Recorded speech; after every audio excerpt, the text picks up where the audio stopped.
ഇന്നത്തേത് നമുക്ക് എല്ലാവർക്കും തന്നെ ഉപകരിക്കുന്ന കുഞ്ഞു കുഞ്ഞു ടിപ്സുകളാണ് കേട്ടോ. അപ്പോൾ നമുക്ക് ആദ്യത്തെ ഈ ഒരു ടിപ്പ് ഏതാണെന്ന് നോക്കാം. നമുക്കൊക്കെ അറിയാലോ, ഇലക്കറികളിലൊക്കെയാണ് കൂടുതൽ പോഷകങ്ങൾ അടങ്ങിയിരിക്കണേന്ന്. അപ്പോൾ മണ്ണും വളമൊന്നും ഇല്ലാതെ പോഷക സമൃദ്ധമായ മൈക്രോ ഗ്രീൻസ് എങ്ങനെയാണ് വീട്ടിൽ തന്നെ സിമ്പിളായിട്ട് വളർത്തണേന്ന് നോക്കാം.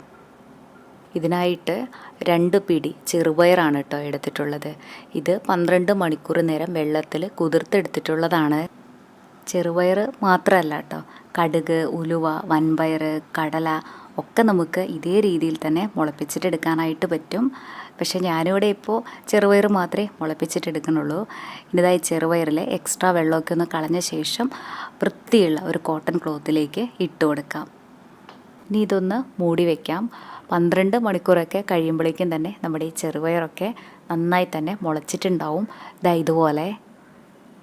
ഇനി ചെറുപയറൊക്കെ വളർത്തിയെടുക്കാനായിട്ട് നിറയെ ഹോൾസുള്ള ഇതുപോലത്തെ ബാസ്ക്കറ്റ് ഉണ്ടെങ്കിൽ ഇതെടുക്കണതാണ് ഏറ്റവും നല്ലത്. ഇല്ലെങ്കിൽ നമ്മുടെയൊക്കെ വീട്ടിൽ ഐസ്ക്രീമോ അല്ലെങ്കിൽ സ്വീറ്റ്സോ ഒക്കെ വാങ്ങിക്കണ സമയത്ത് കിട്ടണ ഇങ്ങനത്തെ പ്ലാസ്റ്റിക് പാത്രമൊക്കെ ഉണ്ടാവില്ലേ, ഇതിൽ നിറയെ ഹോൾസ് ഇട്ട് കൊടുത്തിട്ട് എടുത്താലും മതി.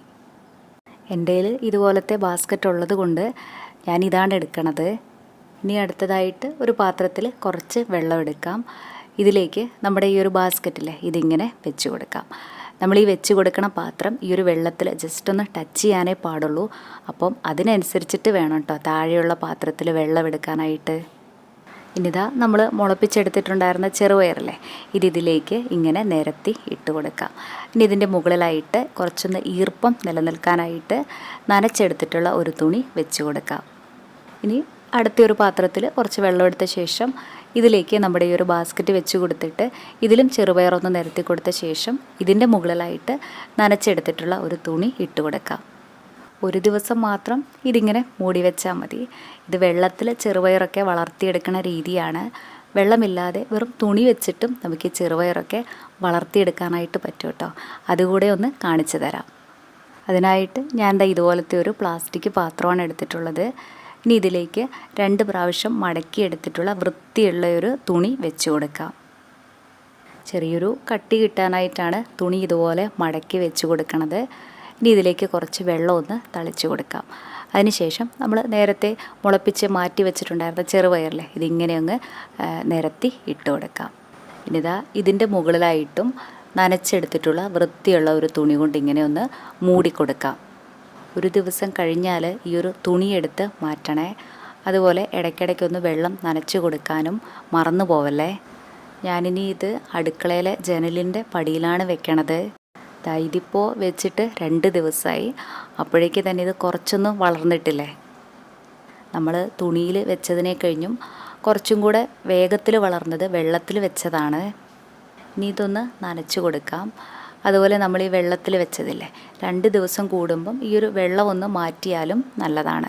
4 ദിവസം കഴിഞ്ഞപ്പോൾ ഉള്ള വളർച്ചയാണ് കേട്ടോ ഇത്. നമ്മൾ ആ തുണിയിൽ വെച്ചത് ഇപ്പം നല്ലോണം തന്നെ വളർന്നിട്ടുണ്ട്. ഇപ്പോൾ നമ്മുടെ ഈ മൈക്രോ ഗ്രീൻസൊക്കെ കുറേയും കൂടെ വലുതായില്ലേ. ഞാനിത് വെച്ചിട്ട് 6 ദിവസമായി.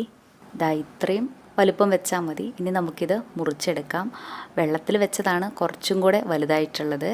2 പിടി പയറിൽ നിന്നുമാണ് കേട്ടോ നമുക്ക് ഇത്രയും കിട്ടിയിട്ടുള്ളത്. ഇത് വെച്ചിട്ട് നമുക്ക് തോരനോ സാലഡ്സോ ഒക്കെ തയ്യാറാക്കാം.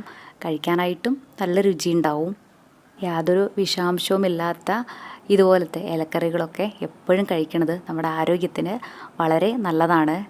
പ്രത്യേകിച്ചൊരു പരിചരണമൊന്നും ഇല്ലാതെ തന്നെ വളരെ എളുപ്പത്തിൽ നമുക്കിത് വളർത്തിയെടുക്കാനും പറ്റുമല്ലോ. അപ്പോൾ മൈക്രോ ഗ്രീൻസൊക്കെ ഇതുവരെ വളർത്തി നോക്കിയിട്ടില്ലെങ്കിൽ ഇങ്ങനെയൊന്ന് ചെയ്തു നോക്കൂ. ഇനി അടുത്തതായിട്ട് ഒരുപാട് തേങ്ങ ചിരകിയതൊക്കെ ആവശ്യം വരണ സമയത്തോ കൈവേദനയൊക്കെ ഉള്ളവർക്കോ എളുപ്പത്തിൽ എങ്ങനെയാണ് തേങ്ങ ചിരകിയെടുക്കാമെന്ന് നോക്കാം. ഇതിനായിട്ട് ഒരു കുക്കറിലേക്ക് 1/2 കപ്പ് വെള്ളമൊഴിച്ച് കൊടുക്കാം. കൂടെ തന്നെ നമ്മുടെ ഈ ഒരു തേങ്ങ ഇതിലേക്ക് വെച്ച് കൊടുത്തിട്ട് അടച്ച് വെച്ച് ലോ ഫ്ലെയിമിൽ 2 വിസിൽ. ഈ തേങ്ങയൊക്കെ ചിരട്ടയിൽ നിന്ന് വിടിയിച്ചെടുക്കാനായിട്ടുള്ള എളുപ്പത്തിന് വേണ്ടിയാണ് കേട്ടോ ഇതുപോലെ കുക്കറിൽ വേവിച്ചിട്ടെടുക്കണത്. 2 വിസിൽ വന്നു കഴിഞ്ഞാൽ ഫ്ലെയിം ഓഫ് ചെയ്യാം. ഇനി ഇതിൻ്റെ പ്രഷറൊക്കെ ഒന്ന് പോയി കഴിഞ്ഞാൽ കുക്കർ തുറക്കാം. ഇനി ഇതിൻ്റെ ചൂടൊക്കെ പോയിട്ട് നമുക്ക് കൈകൊണ്ട് പിടിക്കാനായിട്ട് പറ്റണ ചൂടാകുന്ന സമയത്ത് കത്തി വെച്ചിട്ട് ജസ്റ്റ് ഇത് ഇങ്ങനെ ഒന്ന് തട്ടി കൊടുത്താൽ മതിയേ. പെട്ടെന്ന് തന്നെ ഇത് ചിരട്ടയിൽ നിന്ന് വിട്ടുപോരും. ഇനിതായി തേങ്ങ ചെറിയ ചെറിയ പീസസ് ആയിട്ട് മുറിച്ചിട്ടെടുക്കാം. അപ്പോൾ നിങ്ങൾക്ക് തേങ്ങയൊക്കെ വൈറ്റ് കളറിൽ ഇരിക്കണതാണ് ഇഷ്ടമെങ്കിൽ ഈ ഒരു ബ്രൗൺ സ്കിന്നൊന്ന് കളഞ്ഞിട്ട് എടുത്താൽ മതി. ഞാൻ പക്ഷേ ഇത് കളയാറില്ല കേട്ടോ. ഇനി ഇത് മിക്സിയുടെ ജാറിലേക്ക് ഇട്ട് കൊടുത്തിട്ട് 1-2 പ്രാവശ്യം ഒന്ന് പൾസ് ചെയ്തിട്ടെടുക്കാം. ഇത് കുറച്ച് കൂടുതലായിട്ടുള്ളത് കൊണ്ട് ഞാൻ 2 പ്രാവശ്യമായിട്ടാണ് ഇത് പൾസ് ചെയ്തിട്ടെടുക്കണത്. നമ്മളിത് മിക്സിയിൽ കറക്കിയെടുക്കുന്നത് കൊണ്ട് തന്നെ എല്ലാതും ഒരേ കനത്തിൽ തന്നെയാണ് കിട്ടുക. ഇനി ഇത് എയർടൈറ്റ് ആയിട്ടുള്ള ഒരു ബോക്സിൽ ഇട്ട് കൊടുത്ത ശേഷം ഫ്രീസറിൽ എടുത്തു വെച്ചാൽ മതി. 1 മാസം വരെ ഇത് കേടുവരില്ല. ഇപ്പോൾ നിങ്ങൾക്ക് വളരെ കുറച്ച് തേങ്ങ മാത്രമേ ആവശ്യമുള്ളൂ എങ്കിൽ അത് ചിരകിയെടുക്കണ തന്നെയായിരിക്കും കേട്ടോ ഒന്നുകൂടെ നല്ലത്. പക്ഷേ കൈവേദന ഉള്ളവർക്കോ ഒരുപാട് തേങ്ങയൊക്കെ ആവശ്യം വരണ സമയത്തോ ഒക്കെ ഈ ഒരു രീതിയിൽ ചെയ്താൽ ഒന്നുകൂടെ എളുപ്പമായിരിക്കും. ഇനി നമുക്ക് അടുത്തൊരു കുഞ്ഞ് ടിപ്പ് നോക്കാം. നമ്മളൊക്കെ പാത്രം കഴുകാനായിട്ട് ഇതുപോലത്തെ സോപ്പ് ഉപയോഗിക്കുമ്പോൾ ചിലപ്പോഴൊക്കെ അത് പാത്രത്തിൽ പിടിച്ചിരിക്കാനും അതുപോലെ നമ്മുടെ കയ്യിൽ ചെറിയ അലർജിയൊക്കെ വരാനും പിന്നെ സ്ക്രബ്ബറിൽ നിന്നൊക്കെയുള്ള വെള്ളമൊക്കെ വീണിട്ട് ഈ ഒരു സോപ്പ് പെട്ടെന്ന് അലിഞ്ഞു തീരാനൊക്കെയുള്ള സാധ്യതയുണ്ടല്ലോ. അപ്പോൾ ഇതൊക്കെ ഒഴിവാക്കി കുറച്ച് കൂടുതൽ നാളത്തേക്ക് ഈ ഒരു സോപ്പ് എങ്ങനെയാണ് ഉപയോഗിക്കുകയെന്ന് നോക്കാം. ഇതിനായിട്ട് ഞാൻ 5 രൂപയുടെ ചെറിയൊരു ബാറാണ് എടുത്തിട്ടുള്ളത്. ഇനി ഇതൊരു കുക്കറിലേക്ക് ഇട്ട് കൊടുക്കാം.